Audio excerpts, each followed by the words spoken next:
Con ustedes, la palabra viva. Ponernos el escudo de la fe, es hora de ponernos el casco de la salvación, es hora de armarnos para vencer en el nombre de Jesús, para vencer en el nombre de Jesús. Con el pastor Santiago Castellanos.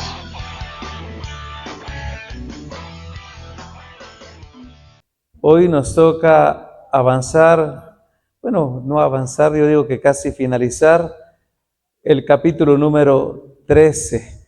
Para los que siguieron toda la enseñanza, creo que ha de haber sido de gran bendición poder pasar por el libro de Nehemías.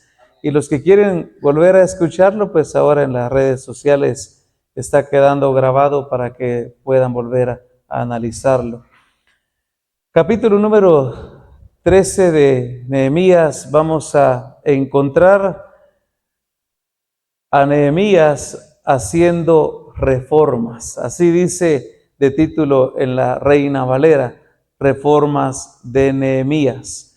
Oremos, hermanos, y luego vamos a leer la palabra. Señor, te damos gracias porque tenemos este privilegio tan lindo de poder abrir tu santa y bendita palabra.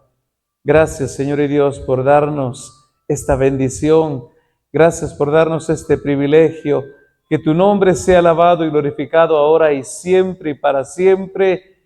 Y que tu gracia, tu favor esté con nosotros para que nuestro entendimiento pueda captar estas verdades y nuestro corazón pueda ser movido. Eso te pedimos, Señor. Que entendamos y seamos movidos a hacer lo que tú nos has llamado a hacer, para honra y gloria de tu nombre. Amén y amén. Amén. Capítulo número 13. Dice así: aquel día se leyó en el libro de Moisés, oyéndolo el pueblo, y fue hallado escrito en él que los amonitas y moabitas no debían entrar jamás en la congregación de Dios, por cuanto no salieron a recibir a los hijos de Israel con pan y agua, sino que dieron dinero a Balaán para que los maldijera, mas nuestro Dios volvió la maldición en bendición. Cuando oyeron pues la ley, separaron de Israel a todos los mezclados con extranjeros. Quisiera, hermanos, que ahí nos detengamos para ir haciendo nuestro comentario en el resumen que estamos desarrollando. Del capítulo número 13 hemos visto que hay necesidad de hacer reformas.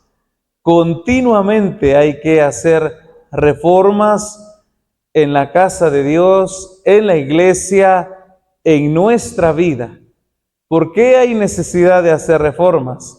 Porque nosotros tenemos una naturaleza pecaminosa y esa naturaleza pecaminosa nos jala hacia atrás. ¿De dónde salimos? ¿De dónde venimos? Volvemos a regresar regularmente al camino malo. Por eso continuamente hay que estar pensando, analizando, haciendo, hermanos, un examen propio. Y luego decir, yo me estoy enfriando, voy a comparar esto como a una vela que se apaga, me estoy apagando, yo necesito reformarme. Esto me hace recordar a la Biblia cuando habla acerca de que los que confían en el Señor son como las águilas. Los que confían en el Señor son como las águilas. Y las águilas tienen una bendición tan grande que ellas se pueden rejuvenecer. Un águila que ya sus garras se están poniendo viejas, sus uñas están feas, sus plumas están demasiado pesadas. Una águila que su pico lo tiene ya demasiado mal. Llega un momento que ella ya sabe que si sigue así, se va a apagar, se va a morir. Entonces toma una decisión. Es el momento de reformarme, de restaurarme, de rejuvenecerme. Y según algunos análisis que han hecho acerca de las águilas, ellas van a la roca, arrancan su pico viejo, botan ese pico para que quede un nuevo, arrancan sus garras, arrancan sus plumas, y en unos días el águila está rejuvenecida. ¿Estamos entendiendo, hermanos? Nuestra naturaleza pecaminosa nos quiere regresar hacia atrás. Y eso lo vemos especialmente en el libro de los Jueces. Cuando usted lee los Jueces dice, y el pueblo volvió a hacer lo malo delante de Jehová. Y volvieron a traer los ídolos y adoraron a los ídolos y se perdió el pueblo y se pervirtió el pueblo en gran manera. Y fue entonces que clamaron a Jehová, volvieron a Jehová y Jehová les dio un juez. Y mientras ese juez estuvo, volvieron a rejuvenecerse, a reformarse. Pero una vez que murió el juez, regresaron a lo mismo. Entonces, nosotros debemos evaluar nuestra vida cristiana continuamente. Continuamente debemos, hermanos, ir delante de Dios y hacernos preguntas: ¿cómo está mi tiempo de oración? ¿Cómo está mi santidad? ¿Cómo está mi servicio? ¿Cómo están mis ganas de leer la palabra, de entender la palabra? ¿Cómo estoy en mi espiritualidad? ¿Me estoy viniendo al suelo? ¿El mundo me está ganando? ¿La música del mundo me está acaparando con cosas malas? ¿Estoy dejando de ir a la iglesia? ¿Hago una cuenta cuántas veces me estoy congregando? Y hermanos, necesitamos reformarnos. Y en estos versos que vamos a encontrar del 1 al 3, el problema grande que tenían que resolver era el separarse de los pueblos, especialmente de un pueblo que el Señor les había dicho jamás vayan a emparentar con ellos. Si bien el Señor les dijo cuando salieron de Egipto, vayan ustedes, conviértanse en un pueblo santo a Jehová Dios y no den sus hijas a los pueblos vecinos. No sea que los pueblos vecinos, dados a la idolatría, hagan que sus hijas se vuelvan idólatras y nazcan hijos, nietos idólatras. Incluso el corazón del judío, que seguramente debería de permanecer firme ante Jehová Dios, al unirse con una mujer incrédula, que es lo que va a decir el apóstol Pablo en Corintios, él va a decir: no os unáis ¿en qué? En yugo desigual con los incrédulos. Y él va a decir, porque ¿qué comunión tiene la luz con las tinieblas? ¿Qué comunión tiene Dios con Belial? ¿Qué hay entre la mesa de Dios y la mesa de los demonios? Y él dice: no, ustedes tienen que vivir una vida separada. Y es lo que la Biblia va, hermanos, a que dijéramos, esta doctrina, la Biblia la va a tener ahí, la va a arrastrar desde el principio. Esta doctrina va a venir siendo, hermanos, llevada, guiada, arrastrada, diría, hermanos, por Dios, para que nosotros la tengamos presente. La separación. El Señor le dice: ustedes van a emparentar entre sus hermanos. Y eso vale la pena recordarlo. Que un judío, voy a decir esto, que un judío se presentara al templo de Dios con su esposa judía y sus judíitos, inclinaran sus rodillas y dijeran: bendito sea Jehová nuestro Dios, alabado y glorificado sea su santo nombre. Y en algún momento los dos, con el corazón, con la mano puesta en el corazón, pudieran decir: así dice la ley de Dios, así dice Jehová nuestro Dios en su santa ley. Pero ahora mire lo diferente, que sería un judío y a la par una filistea. El caso de Sansón, ¿verdad? El caso de Sansón. Sansón doblegando su corazón, su rodilla delante de Jehová y recordando la ley de Jehová Dios, y la filistea recordando las leyes, costumbres, tradiciones de su Dios, de Baal, de Dagón y de cuantos dioses más que solo les llevaban al pecado y a la maldad. Y luego los hijos. Esta es la gran pregunta. ¿Y dónde quedan los hijos?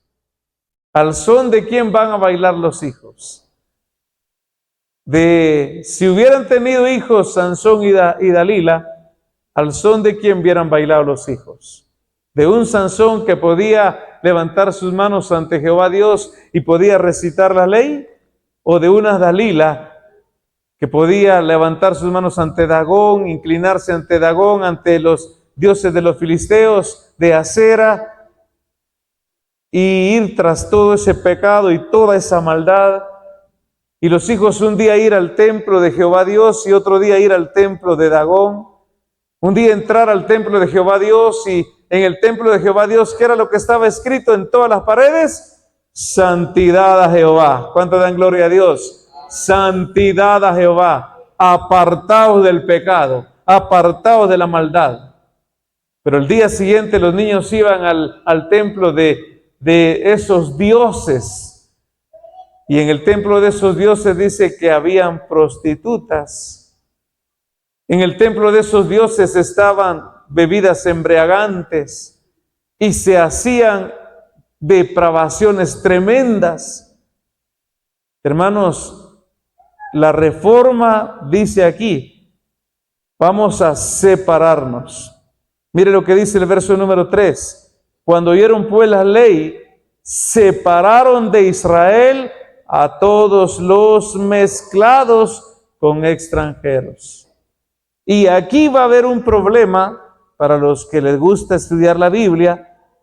Ojo a los que les gusta estudiar la Biblia.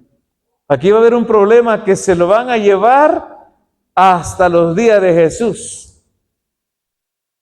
¿Por qué Jesús se sienta con la mujer samaritana y la mujer samaritana le dice, siendo tú judío, me pides agua a mí que soy samaritana? Porque los judíos y los samaritanos no se llevaban entre sí. ¿Y por qué? Porque los samaritanos eran considerados una mezcla, mientras que los judíos eran considerados el verdadero pueblo de Dios. Por eso algunos judíos en su desprecio que le hacían a los samaritanos, decían, bendito sea Jehová Dios, que no soy samaritano. Bendito sea Jehová Dios, que yo soy de linaje real, que soy de la tribu de Benjamín, dijo el apóstol Pablo con ese orgullo, ¿verdad? Si yo tuviera que ponerme orgulloso como esos falsos apóstoles, yo me pondría orgulloso porque yo soy de la tribu de Benjamín, hebreo de hebreos. Era el orgullo judío. Pero con los samaritanos no. Los samaritanos decían, esos no se saben. En realidad no se saben si son judíos, no se sabe si son verdaderos o falsos. Ellos están entre que si son o no son. Ah, no, pero mi abuelo sí era judío, pero tu mamá era filistea. Ah, no, pero mi papá era filisteo, pero mi mamá sí era judía. ¿Qué problema es eso, verdad? Hermanos, ¿es este mensaje solo para los jóvenes? Diga conmigo, no es solo para los jóvenes. Porque hoy está sufriendo el matrimonio duramente. Y algunos tienen la necesidad de divorciarse y volver a empezar un nuevo matrimonio. Y otros se enviudan a temprana edad y tienen que comenzar otro nuevo matrimonio. Y uno debe tener presente, hermanos, ya sea que enviude, ya sea que se divorcie, hay una razón que se considera justa por la cual ya no pudo seguir con su esposo o su esposa y tiene que formar un nuevo hogar, un nuevo matrimonio. La Biblia dice, no os unáis en yugo desigual. Y esto lo vamos a ver, hermanos, como estamos en el resumen. Vayamos de una vez a considerar esto otra vez. Pasa el número 23. Asimismo en aquellos días, dice, vi asimismo en aquellos días que habían judíos que habían tomado mujeres de Asdod, amonitas y moabitas, y la mitad de sus hijos hablaban la lengua de Asdod, porque no sabían hablar judaico, sino que hablaban conforme a la lengua de cada pueblo. ¿Dónde se da cuenta uno de que no son verdaderos? En la forma de hablar. Cuando hay dos esposos que oran, que buscan a Dios, que tienen comunión con Dios, regularmente los hijos lo demuestran.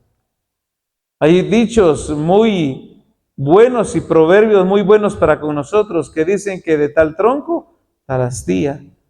Que dicen que el reflejo de cómo viven los padres son los hijos.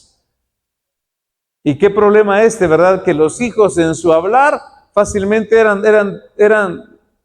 daban a conocer, en su hablar daban a conocer qué padres tenían. Ellos no hablaban judaico. La pregunta para nosotros es, ¿hablan sus hijos el idioma espiritual cristiano? ¿Hablan Biblia? ¿Hablan doctrina?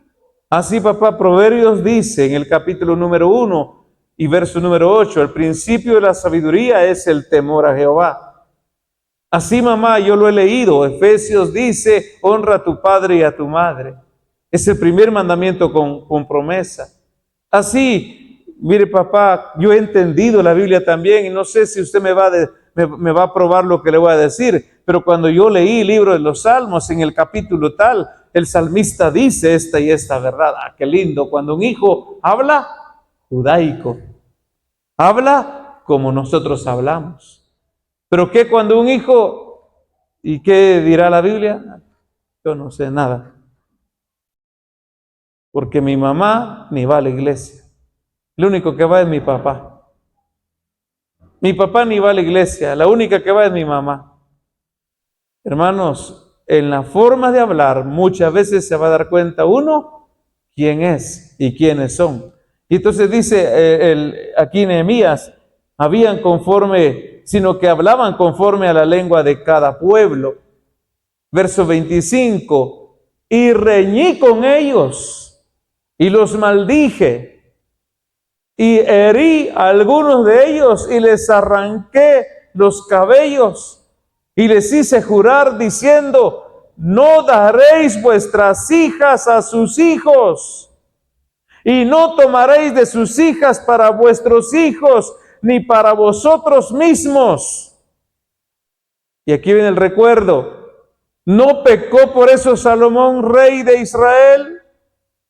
Bien que en muchas naciones no hubo rey como él, que era amado de su Dios, y Dios lo había puesto por rey sobre todo Israel. Aún a él le hicieron pecar, ¿quiénes? Las mujeres que extranjeras. ¿Qué hace un creyente en Cristo uniéndose con una mujer extranjera? ¿Qué hace una mujer en Cristo uniéndose con un hombre extranjero que no habla judaico, que no habla Biblia, que no habla doctrina, que no conoce a Dios? Es que, hermanos, nosotros debemos de tener una creencia muy real, y es que el Evangelio es razonable. ¿Cuántos dicen amén? El Evangelio es razonable, es lógico. Y entonces cuando uno se va a tener la necesidad de unirse, por lo menos deben hablar bien. Nos hincamos a orar, sí, oremos. Asistimos al ayuno, asistamos. Vamos a la vigilia, vamos a la vigilia. Mira, ¿y cómo te parece el canto de tal fulano? Ese canto es lindísimo, vos. Yo lo he estado escuchando. Mira, hasta aquí me llegaron un día mis lágrimas. Ah, vos hubieras visto. Yo ese día derramé mi corazón delante. Ah, qué lindo, ¿verdad? Cuando los dos hablan el mismo idioma y cuando los dos sirven al Señor y Dios. Pero aquí tenemos a Nehemías, que él dice, reñí con ellos. La necesidad de un líder que ponga las cosas en orden. De un pastor que hable con claridad. La necesidad, hermanos, de que alguien se levante y exija que el pueblo sea un pueblo apartado y separado para Dios. Y no que todo está bien, hermanos, todo está bien, no hay pena, vivan como vivan, hagan como hagan, todo está bien. No. Aquí tenemos a un Nehemías que va a ser prototipo de Cristo Jesús en muchos sentidos. Cristo Jesús llegó al templo, y vamos a ver a Nehemías que llegó al templo también, un poquito atrás vamos a regresar. Y Cristo Jesús hizo un látigo y les dio a los israelitas latigazos. Y Nehemías dice, les arranqué los cabellos. Les di un golpe en la cabeza y le dije, ¿no hicieron así sus padres? ¿No pecó por eso Salomón? No, Salomón era el rey amado por Dios. ¿Cuántos dan a ti gloria a Dios por eso? Amén. Qué rey amado por Dios. Pero el pobre Salomón, cuando llegó a viejo, dice, las mujeres lo doblegaron. Y él entró y adoró a los dioses de esas mujeres. Y sirvió a los dioses de esas mujeres. Y le fue quitado el reino. Y el reino fue dividido entre Roboam y Jeroboam. Y el Señor le dijo, solo porque tengo un compromiso con tu papá David, solo porque hice un pacto con él y no puedo defraudar el pacto. De lo contrario, te arrancaría totalmente el reino a vos. Pero por el pacto que tengo con David, voy a dejar una lámpara encendida. Voy a dejar que tu hijo Roboam sea rey en el territorio de Jerusalén, en Judá. Y solo una tribu le voy a dejar que él pueda gobernar. Y todas las demás 10 tribus se las voy a dar a uno que no se lo debería de dar, que fue Jeroboam. Y que fue el que llevó al pueblo de Israel al pecado y a la maldad. Hermanos, tengamos en cuenta esto. Y entonces dice, finalizo con el verso 27, y obedeceremos a vosotros para cometer todo este mal tan grande de prevaricar contra nuestro Dios tomando mujeres extranjeras. Y uno de los hijos de Joaida, hijo del sumo sacerdote Eliasib, era reino de Sanbalat Horonita. Mire, cuando se corrompe algo, se corrompe regularmente con los sacerdotes, los líderes. Los líderes son un buen ejemplo, o son un ¿qué? Un mal ejemplo. Pero yo le voy a decir, ¿qué dice la Biblia? Pongan sus ojos en los líderes, en los pastores, hagan lo que ellos hacen, resbalen donde ellos resbalan, pisen donde ellos pisaron. No, la Biblia dice, pongan sus ojos en Jesús, el autor y consumador de nuestra fe. Nuestros ojos deben estar puestos en Cristo Jesús. Nuestros pastores pueden fracasar, nuestros líderes pueden fracasar, nuestros padres en Cristo Jesús pueden fracasar, incluso nuestros padres carnales. Pero nosotros tenemos que poner nuestra mirada en Cristo Jesús. Él es el perfecto. Él es el perfecto, amén. Y hermano, pero usted sigue en la iglesia a pesar de lo que su pastor hizo. Yo no tengo la mirada puesta en mi pastor. Yo tengo la mirada puesta en Cristo Jesús, mi Señor, mi Rey, mi Salvador. Él es mi amado, en Él tengo yo mi esperanza.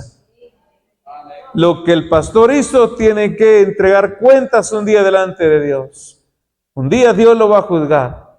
Pudiera ser que hasta Él se quede en el arrebatamiento. Pero yo quiero irme con Cristo Jesús. Por eso lo honro, lo alabo, le tengo respeto, le tengo reverencia, temor. ¿Verdad? Entonces, aquí seguimos, verso 29. Nehemías va a usar esta frase continuamente. No sé si ustedes han leído Nehemías, pero Nehemías va a usar esta frase continuamente.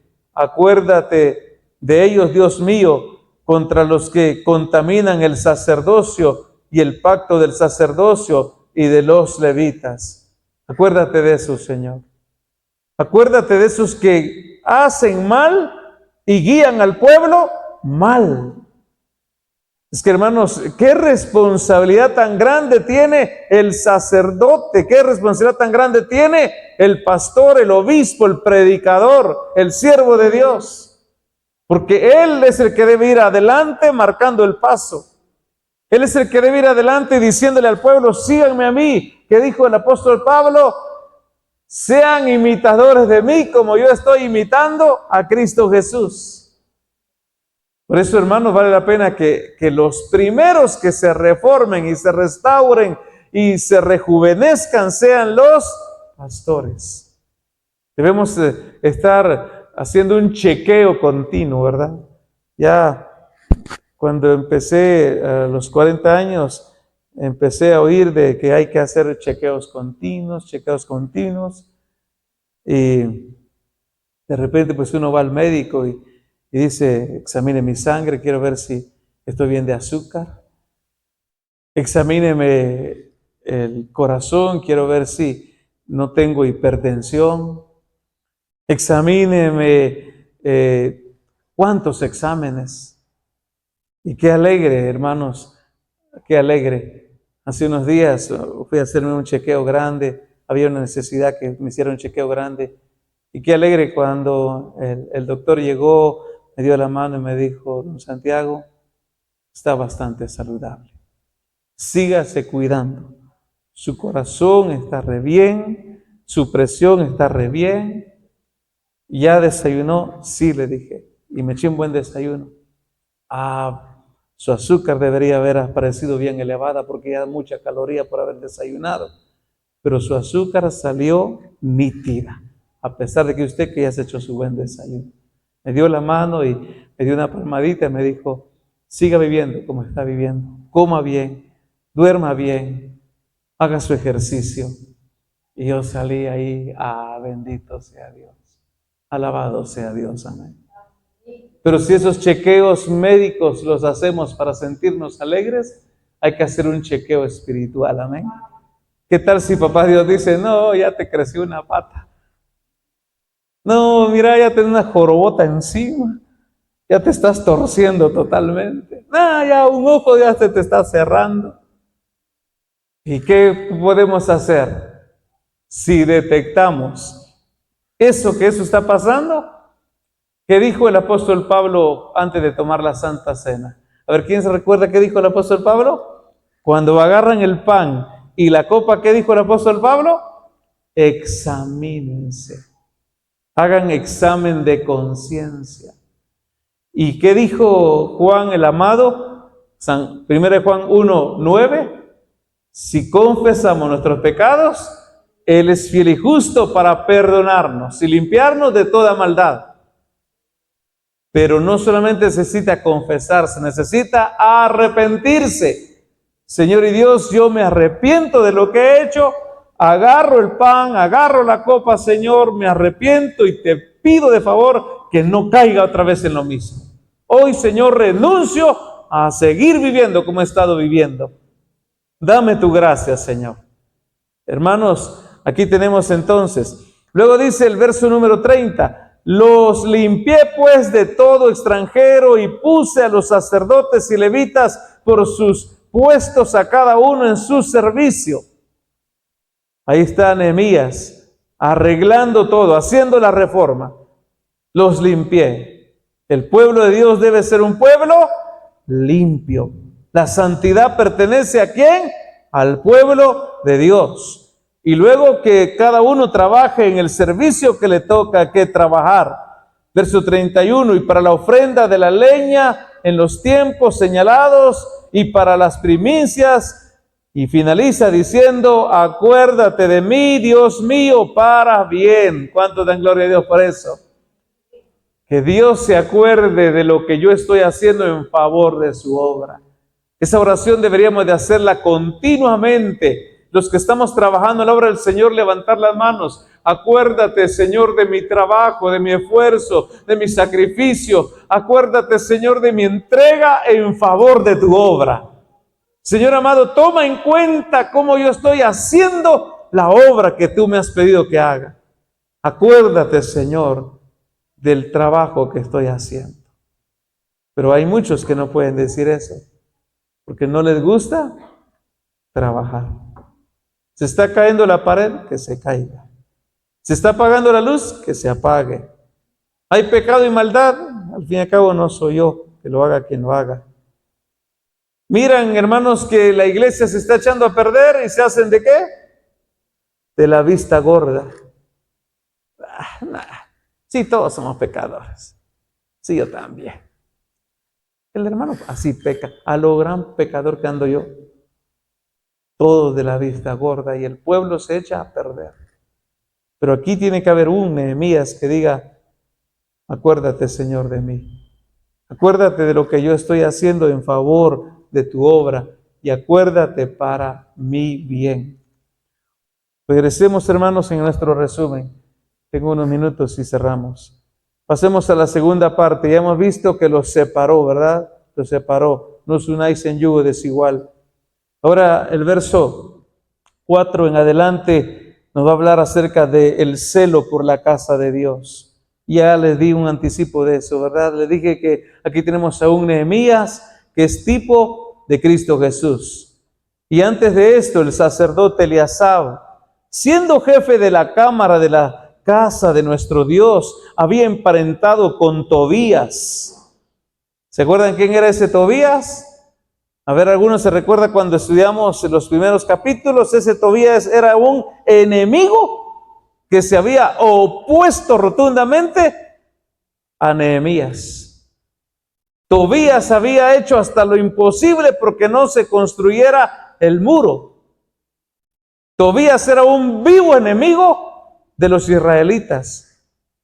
Y este sacerdote lo metió hasta dentro de la casa de Dios. Mire qué problema tan grande. Verso 5, le había hecho una gran cámara en la cual guardaban antes las ofrendas, el incienso, los utensilios, el diezmo del grano, el vino y del aceite que estaba mandado dar a los levitas, a los cantores, a los porteros y la ofrenda de los sacerdotes. Mas a todo esto, yo no estaba en Jerusalén. Ahí está el problema. A todo esto yo no estaba en Jerusalén, porque en el año 32 de Artajerjes, rey de Babilonia, fui al rey y al cabo de algunos días le pedí permiso para regresar a Jerusalén. Entonces supe del mal que había hecho Eliasib por consideración a Tobías. Tome eso en cuenta, mírela, por consideración. Considerar al peor enemigo y meterlo hasta dentro de la casa es lo peor que podemos hacer. Al enemigo hay que mantenerlo lejos, fuera. Al enemigo no se le puede estar considerando. ¿Qué es lo que aprendimos en la lección los que fuimos niños y fuimos a la escuela dominical? Si el diablo pide un dedito, ¿qué dice el canto? Si el diablo pide un dedito, dile no, no, no, no, no, no. Porque de un dedito, ¿qué va a agarrar? La mano. ¿Y de la mano qué va a agarrar? El brazo. ¿Y del brazo qué va a agarrar? Todo. No, al enemigo, hermanos, hay que mantenerlo a distancia. No hay que darle lugar.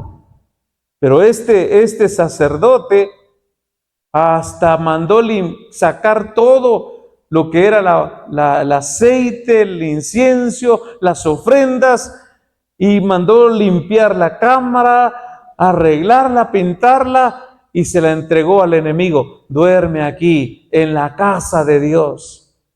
Duerme aquí, descansa aquí. Cuando venían los judíos con sus ofrendas, vayan a dejarlo en aquel rincón. Ahí hay una bodega.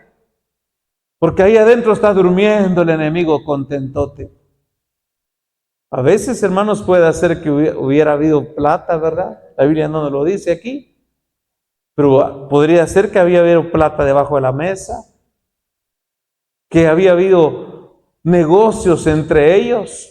Por eso el enemigo estaba acomodado dentro de la casa de Dios. Pero aquí dice Nehemías, sigamos leyendo. Y me dolió, dice el verso 8, y me dolió en gran manera. ¿Qué debe de sentir un líder en la casa de Dios? Dolor. Si es un verdadero líder y ve que la iglesia se está echando a perder, ¿qué debe de sentir? Dolor. ¿Qué siente usted si mira que la iglesia se está echando a perder? No siento nada, pastor, por mí que se pierde. Más perdido que la iglesia estoy yo. Si no es un líder que está entregado a la casa de Dios, no siente nada. Pero si es un buen líder, no, me duele, hermanos. Me duele que habiendo comenzado bien, ahora, dijo el apóstol Pablo a los Gálatas, me duele que habiendo comenzado por la gracia, ahora quieren finalizar por la ley. Oh Gálatas insensatos, por quienes yo vuelvo a sufrir, dice, como una mujer que está con dolores de parto. Quisiera ser anatema por ustedes, le dice a los judíos. Me duele que siendo ustedes mis hermanos estén alejados del pacto de Dios. Hermanos, los verdaderos siervos de Dios lloran, derraman lágrimas y se enojan y pelean y dicen: no puede ser posible que la casa de Dios se eche a perder. No puede ser posible que la iglesia se eche a perder. Y me dolió en gran manera y arrojé todos los muebles de la casa de Tobías fuera de la cámara. Y dije que limpiasen las cámaras e hice volver ahí los utensilios de la casa de Dios, las ofrendas y el incienso. ¿Alaban a Dios por eso, hermanos? ¿Alguien puede decir bendito Dios por Nehemías? ¿Se necesita un Nehemías en este tiempo? Amén. ¿Necesita la iglesia Nehemías? Amén. Y no estoy hablando solo de la iglesia Palabra Viva. Cuando estoy hablando de la iglesia, estoy hablando de la iglesia en general. Porque nosotros somos un destacamento, digamos así, ¿verdad? Un destacamento de esta enorme empresa de Dios, de este enorme ejército de Dios. Nosotros somos un destacamento. Aquí estamos ubicados, un destacamento. Pero qué triste si el ejército de Dios se echa a perder. Necesitamos velar por el destacamento, pero ojalá podamos velar también por lo que está pasando en la iglesia. Ahora va a cambiar al tercer punto. Hemos visto la separación, luego el celo por la casa de Dios, y ahora vamos al tercer punto. Dice: encontré asimismo en aquellos días que las porciones para los levitas no les habían sido dadas, y que los levitas y cantores que hacían el servicio habían huido cada uno a su heredad. Pocos días, hermanos, tardó el avivamiento, porque se recuerdan que estudiamos ahí que lloraron en la presencia de Dios, se comprometieron en traer primicias, diezmos, granos, y que los levitas estuvieran atendiendo la casa de Dios, y que la casa de Dios estuviera 100% atendida de par en par. Pero se fue Nehemías, y cuando él regresa, y los levitas, el que atendía la puerta ya no está, y el que atendía aquí ya no, y el que atendía allá ya no, y el que colocaba ya no, y el sacerdote ahí no tenemos quien ayude. La casa está arruinada, abandonada, y los levitas se fueron a trabajar a sus heredades, porque ya ninguno trajo diezmo, ya ninguno trajo ofrenda, ya ninguno trajo primicia, ya ninguno se quiso hacer responsable de los levitas. En poco tiempo, hermanos. Entonces dice el verso número 11, entonces reprendí a los oficiales y dije: ¿por qué está la casa de Dios? ¿Cómo estaba la casa de Dios? Abandonada. ¿Cuándo es cuando la casa de Dios queda abandonada? Cuando se van los siervos de la casa de Dios. Por eso cuando vemos a un siervo de la casa de Dios, tengámoslo en alta estima. ¿Cuántos dicen amén? Cuando hay un siervo de Dios en la casa de Dios, hay que tenerlo en alta estima. Y el que está como siervo en la casa de Dios también debe de saber que muchos lo van a menospreciar. Y especialmente los que no trabajan, los que no hacen nada, los que están solo de mirones, solo de espectadores, los que están solo de juzgones. Miren, miren, miren, miren, miren, miren, miren, miren, miren, miren. Esos lo van a señalar, lo van a juzgar. Pero nosotros no debemos ser así. Cuando vemos un siervo de Dios, debemos apreciarlo, debemos estimarlo. Si no estoy, hermanos, ayudando, por lo menos no voy a estar estorbando. ¿Y cómo voy a hacer para animar? Hermano, siga adelante, hermano. Su trabajo me bendice. La forma en que usted se entrega a la obra me bendice. Hermano, siga adelante. Dios lo ayude, Dios le dé su gracia. Finalicemos, hermanos. Dice aquí la palabra del Señor que Nehemías les hizo regresar a los levitas, los trajo otra vez.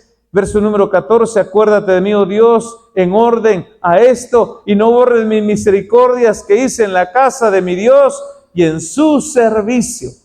Porque volvió a activar la casa de Dios. Trajo a los levitas, les dijo que les dieran lo necesario. Y entonces él dice, acuérdate, Dios mío, de lo que he hecho. Acuérdate, Señor, que esta casa estaba abandonada y yo una vez más la he vuelto a poner en acción.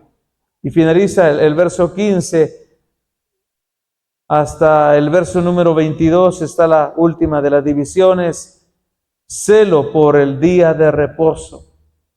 Y aquí va a decir, en aquellos días vi que en el día de reposo se dedicaban a pisar uvas, a traer negocios, mercadería, y que el día de reposo había quedado profanado. ¿Cuál era el día de reposo para el pueblo de Dios? Era el Sabbat. El sábado era su día de reposo. Y él dice, me di cuenta que ese día lo habían profanado. Y cada quien hacía como le daba la gana en ese día. Lo que Nehemías va a pelear aquí, hermanos, no es tanto que uno se quede reposando en ese día. Lo que Nehemías va a pelear aquí es que se haga el culto para Jehová. ¿Cuántos dicen amén? Eso es el verdadero asunto aquí. Porque uno puede decir, es el día de reposo. Si fuéramos sabáticos, si fuéramos judíos, es día de reposo, a dormir, a descansar, a ver tele, a comer pescado, ir a la playa. Los judíos dicen prohibido caminar más de 1 kilómetro, pues para no pecar contra Dios, mejor a la hamaca y estoy reposando, estoy descansando, viendo tele. Bueno, allá en Israel contó un hermano que acaba de regresar de allá que el día viernes, porque viernes comienza el día de reposo a las 4 o 5 de la tarde, dice, él entró a un hotel y la costumbre de ir y agarrar el control y ver tele y nada encendía. La costumbre de ir y agarrar un café en la cafetera y no encendía. Y dice, fui a hablar con alguien y le dije, mire usted, quiero un café, quiero tele. Y le dijeron, no señor. A las 3:30 es una ley aquí, que se bajan los flipones, solo las bombillas son las únicas que quedan funcionando. Y de ahí el hotel está 100% inactivo. Usted comenzó el día de reposo aquí, así que a descansar se ha dicho la hora. Cosas como esas practican los judíos. Pero el pleito aquí de Nehemías no va a ser el reposar. El pleito va a ser el culto que se debe dar a Jehová. ¿Cuántos dicen amén? El culto a Jehová Dios. Que el día de reposo sea un culto para Jehová Dios. Y nosotros vamos a ir ¿a dónde? Al culto a Jehová Dios. Le vamos a ir a dar culto a nuestro Dios. Vamos a ir a santificar su nombre, vamos a ir a adorarlo, vamos a llevar nuestras primicias, vamos a llevar nuestras ofrendas, vamos a llevar nuestros diezmos, vamos a llevar un corazón agradecido, alegre. Entrad por sus puertas con acción de gracias. por sus atrios con alabanza. Reconoced que Jehová es Dios, que Él los hizo y no ustedes a ustedes mismos. Que pueblo suyo somos y ovejas de su prado. Me encanta ese canto, ¿verdad? Pero si alguno dice, no, hermano, yo reposo, no, si yo reposo, pero que vaya a la iglesia, eso sí no. Ese está más perdido que el hijo de la Llorona. Porque no se está reclamando tanto el reposo, se está reclamando el culto a Jehová. Eso es lo que le va a decir aquí, que no me da tiempo leer todo y descifrar texto por texto y palabra por palabra. Entonces uno debe, hermanos, hoy tenemos la gracia de Dios, la bendición de Dios, y un día de eso vamos a hablar acerca del reposo. Pero hoy tenemos la gracia y la misericordia de Dios que tenemos los templos abiertos el día domingo. Y domingo ahora porque lo tenemos como el día del Señor, ¿verdad? Incluso domingo significa, ¿qué significa domingo? Lo hemos dicho varias veces, domingo significa ¿qué? Día del Señor. Sábado significa reposo, pero domingo día del Señor. Y yo sé, hermanos, podemos aquí hablar mucho, pero pastor, yo trabajo de policía, yo trabajo de esto, trabajo en Amuni, trabajo aquí, y en mi turno y ese día, pues no importa quizás, hermano, que usted tenga que trabajar, pero si tiene el tiempo para venir a la casa de Dios, véngase a la casa de Dios y gócese y regocíjese en la casa de Dios, amén. Si no está obligado, realmente no está bajo la orden de un patrón, ¿para qué va a agarrar su escopeta e ir a matar pájaros al monte? ¿Para qué va a ponerse todo su equipo para ir a hacer deporte? ¿Para qué va a agarrar su asadón y se va a ir a la milpa? Pastor, entonces no puedo hacer eso. Quizás lo pueda hacer, pero primero preséntese delante de Jehová. Primero venga a la casa de Jehová. Señor, qué hermoso es entrar por tus atrios con acción de gracias. Qué hermoso, Señor, es presentarme yo, mi esposa, mis hijos, delante de tu presencia. Qué hermoso, papá Dios, darte gracias por una semana que finalizó y darte, Señor, las gracias por una semana que va a comenzar. Verdaderamente tú has sido bueno, mi Dios. Ese es un buen creyente en Cristo, amén. Ahora el mal creyente sancochado, religioso, que ahora así se está volviendo el asunto, ¿verdad? Religioso, sancochado. Ayer mi hijo Helber le dijo a un muchacho ahí que, Helber, ¿será que el pastor puede presentar a mi nena que acaba de nacer? Sí, pero venía a la iglesia. Aprendí a venir a la iglesia. No, yo solo quiero que la presente. Puro religioso, ¿verdad? Eso es puro religioso. No, yo solo quiero que la bauticen y de ahí que se pierda, hasta donde sea que se pierda. Lo importante es que esté bautizada. Ahora, ¿qué dicen los evangélicos? Lo importante es que esté presentada. Y de ahí ya no vuelvo a ir a la iglesia. Ya no vuelvo a aparecer. Pero si se enferma, sí voy a ir. Pastor, mire, mi patojita hace así, loquea a la pobre.